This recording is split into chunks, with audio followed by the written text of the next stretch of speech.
Le monde a développé d'importants besoins en électricité. Notre mode de vie moderne en dépend dans une grande mesure et la demande ne cesse de s'accroître.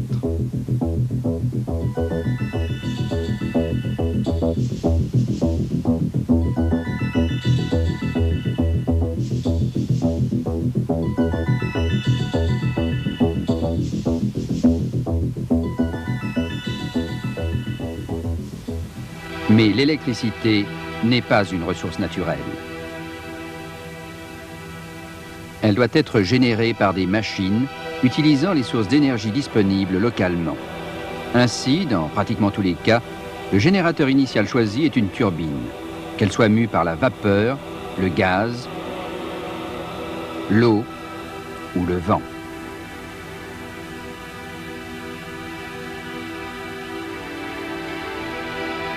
En fait, la turbine joue un rôle capital dans notre monde industriel. D'abord en fournissant l'électricité et de plus en plus en faisant fonctionner des machines telles que les compresseurs d'air et les pompes.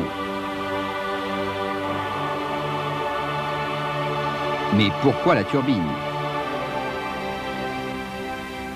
Parce que son principe de fonctionnement est simple et efficace.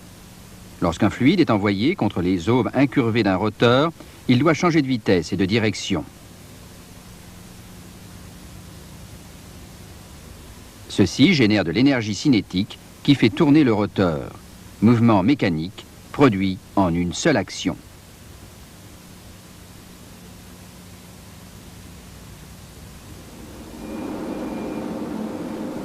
La turbine est légère et compacte, considérant la puissance qu'elle développe. Elle tourne sans heurts et peut fonctionner pendant d'extrêmement longues périodes entre les révisions.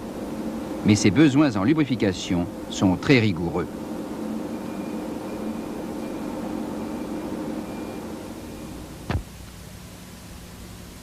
Nous considérerons ici les trois plus importants types de turbines. Vapeur,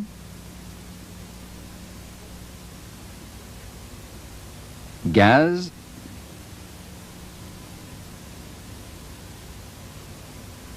et hydraulique. Nous verrons comment elles fonctionnent et examinerons leurs exigences de lubrification et les solutions correspondantes. L'utilisation d'un lubrifiant approprié est indispensable à leur bon fonctionnement. D'abord, celle que l'on rencontre le plus souvent, et généralement la plus grande, la turbine à vapeur.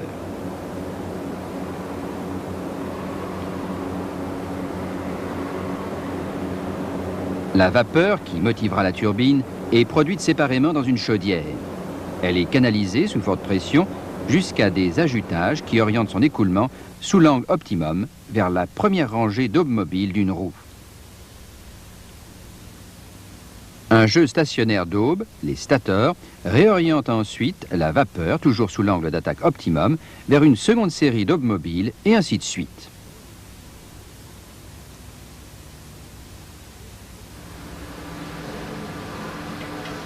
Les rangées d'aubes sont de plus en plus grandes, comme on avance dans le corps de la turbine, pour tenir compte de l'expansion de la vapeur qui refroidit.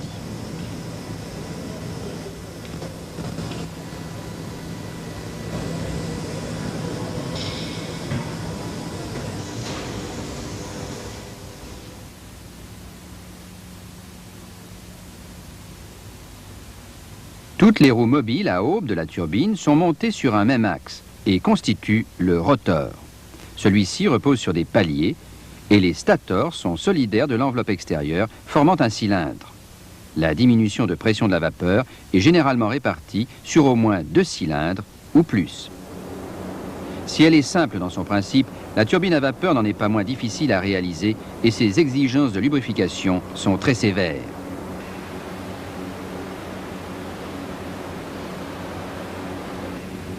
Avec des températures ponctuelles atteignant les alentours de 200 degrés centigrades, les conditions de travail du lubrifiant sont difficiles et des puissances dépassant parfois 1000 MW doivent être contrôlées avec rapidité et efficacité. Malgré des conditions adverses, l'huile doit toujours lubrifier, étanchéiser, refroidir et apporter une protection anti-corrosion. Les paliers sont lubrifiés et étanchéisés contre les possibilités d'entrée de vapeur par un lubrifiant sous pression mis en place par une pompe à partir d'un réservoir central. La turbine est contrôlée par un régulateur à commande hydraulique qui commande l'arrivée de vapeur. Dans son circuit, le lubrifiant passe par un refroidisseur et une installation de filtration ou de centrifugation. La plupart des turbines sont équipées de paliers lisses qui doivent être protégés par un apport spécifique de lubrifiant au démarrage et aux arrêts. Les turbines les plus importantes utilisent un procédé hydrostatique qui soulève l'arbre sur un film d'huile à ces moments critiques, évitant ainsi les contacts destructeurs métal-métal.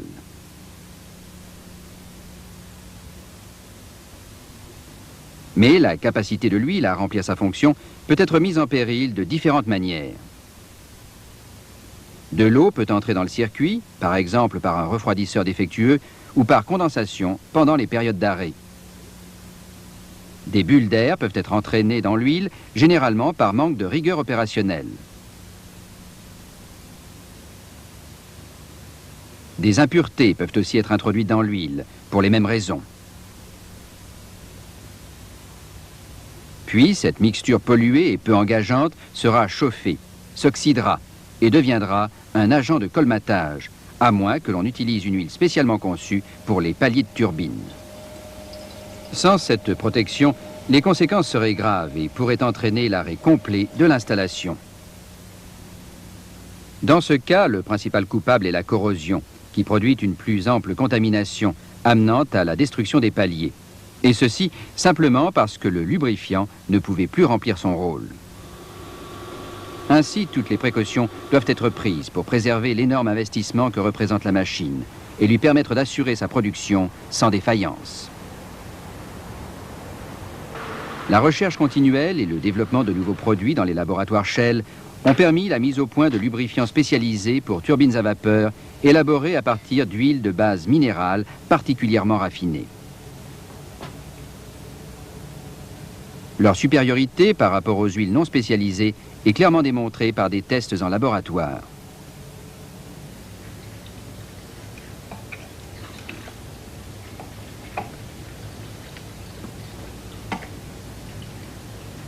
Lorsqu'elle est mélangée à de l'eau, l'huile pour turbine démontre ses capacités de désémulsion rapide. Une huile non spécialisée protégerait beaucoup moins bien contre la corrosion. Ce test montre la capacité de l'huile spécialisée à se séparer d'avec l'air. Une des raisons de l'obtention de cette performance est la propreté extrême pratiquée pendant la fabrication.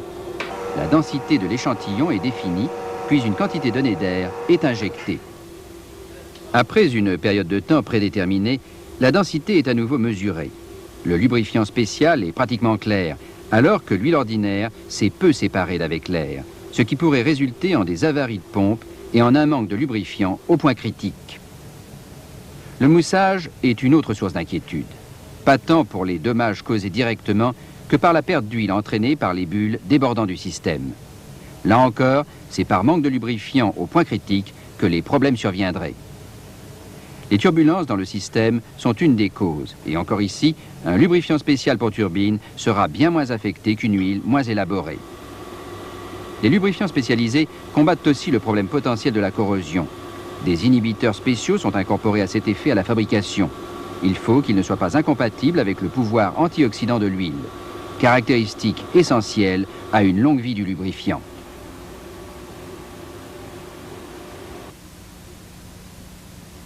Mais toutes ces propriétés particulières, et nous n'en avons cité que quelques-unes, risqueraient d'être réduites à néant si le système se trouvait être contaminé par d'autres produits, tels que de l'huile pour moteur diesel. Le calcium et certains autres additifs de l'huile diesel formeraient rapidement une pellicule de savons insolubles qui ne permettrait plus à la désémulsion ni à la séparation d'avec l'air de s'effectuer.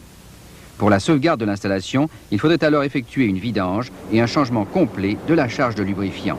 Les centrales électriques utilisant des turbines à vapeur représentent des investissements considérables et doivent impérativement être fiables.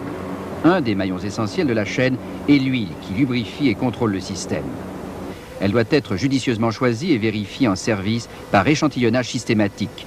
Et si l'on rétablit le niveau lorsque nécessaire, une charge d'huile pour turbine à vapeur peut durer jusqu'à une dizaine d'années en service sans conduire à des encrassements, ni à des dépôts de gomme ou de boue. Un mauvais choix, sous couvert d'une économie apparente au départ, serait en fait immensément coûteux. Considérons maintenant un développement comparativement récent, la turbine à gaz.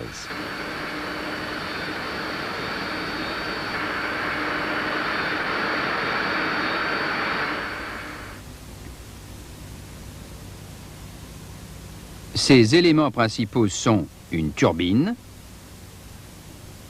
un arbre et ses paliers, un compresseur et des chambres de combustion. L'air est aspiré et compressé. Une partie passe dans les chambres de combustion où un combustible est injecté, puis le mélange est mis à feu. Les gaz chauds sont propulsés vers l'extérieur, faisant tourner la turbine et le compresseur par l'intermédiaire de l'arbre. La turbine fait aussi tourner le générateur électrique et d'autres équipements. Les turbines à gaz plus sophistiquées utilisent souvent un second ensemble indépendant, arbre et turbine, en aval pour permettre une plus grande souplesse et une meilleure efficacité au niveau de la puissance disponible générée. Le compresseur axial est l'équipement standard de toutes les installations de moyenne et grande dimension, alors que les plus petites installations utilisent généralement des compresseurs centrifuges plus simples, plus résistants et moins coûteux.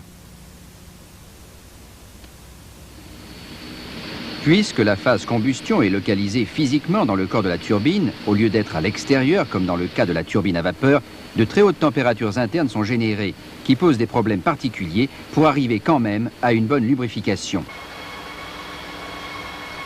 Les turbines à gaz entrent dans deux catégories distinctes. Leurs besoins en lubrification doivent être considérés séparément. Ceci est un exemple de turbine à gaz conçue spécialement pour utilisation industrielle. Beaucoup plus compacte et légère qu'une turbine à vapeur équivalente, elle peut être facilement transportée sur de grandes distances. La robustesse est un de ses points forts et en conséquence, elle a été conçue pour utiliser des huiles minérales pour turbines à vapeur pour obtenir un service d'aussi longue durée que possible avec un minimum de maintenance. Simultanément, il y a aussi une demande pour des turbines de plus en plus performantes, avec aussi peu d'augmentation d'encombrement que possible. Ceci implique des conceptions de plus en plus complexes, permettant de travailler à plus hautes températures et pressions. Les exigences de performance des lubrifiants n'en sont que plus sévères.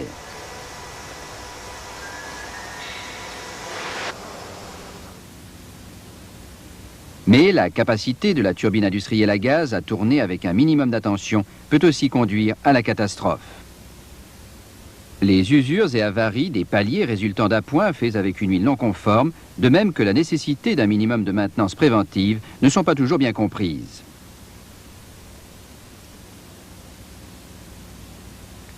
Les recommandations de lubrification faites par le constructeur de la machine et par de sérieux fabricants de lubrifiants doivent être impérativement suivies.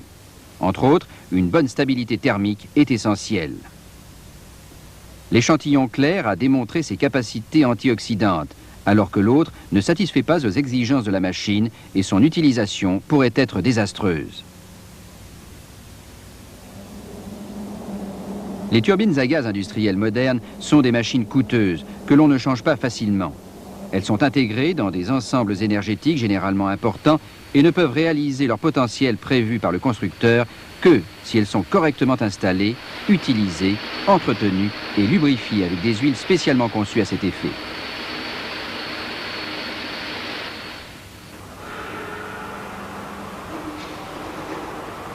Très différente dans sa destination et sa performance, nous considérons maintenant la turbine à gaz dérivée des moteurs d'avion.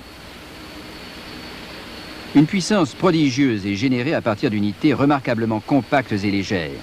Ces unités sont généralement utilisées lorsque des apports massifs et rapides d'énergie électrique sont requis pendant des périodes de temps relativement courtes. Ces moteurs génèrent de plus hautes températures, jusqu'à 215 degrés centigrades ponctuellement. Et seuls des lubrifiants spécialement élaborés, et plus coûteux d'ailleurs, de caractère synthétique, organique ester, contenant des antioxydants appropriés, doivent être utilisés. Ceux-ci peuvent toutefois être affectés d'une manière très adverse par l'humidité, qui doit être maintenue à l'écart à tout prix. Dans la partie turbine, plus classique dans ses exigences de lubrification, les huiles minérales spécialisées sont utilisées. Le moteur d'avion et le générateur de gaz qui en est dérivé est conçu pour un rendement maximum et un poids minimum. Ceci ne laisse pas de marge d'erreur pour la qualité du lubrifiant et les procédures de maintenance. Si la machine est bien traitée, des résultats hautement satisfaisants seront obtenus.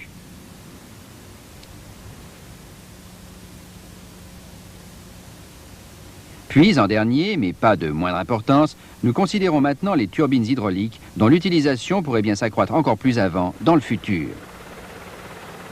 On trouve plusieurs variations sur le même thème de base. Le système choisi dépendant dans une large mesure de la hauteur de chute d'eau disponible. La turbine Pelton peut être utilisée sous une gamme de chute très étendue, pratiquement depuis 200 jusqu'à 1500 mètres.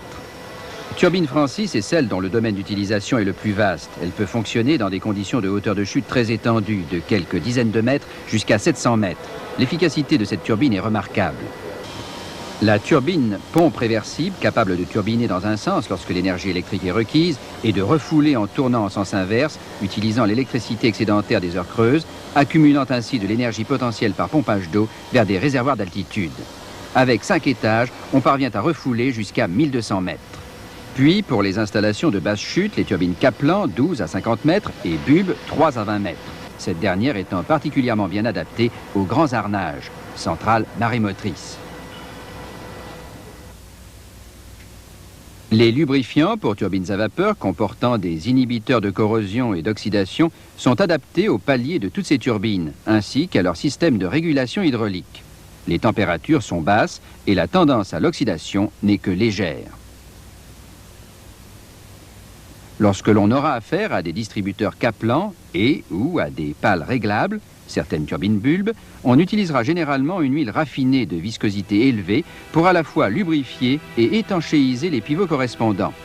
Les centrales utilisant des turbines produisent une vaste proportion de la fourniture du monde en électricité et il est probable qu'il continuera d'en être ainsi pendant encore longtemps.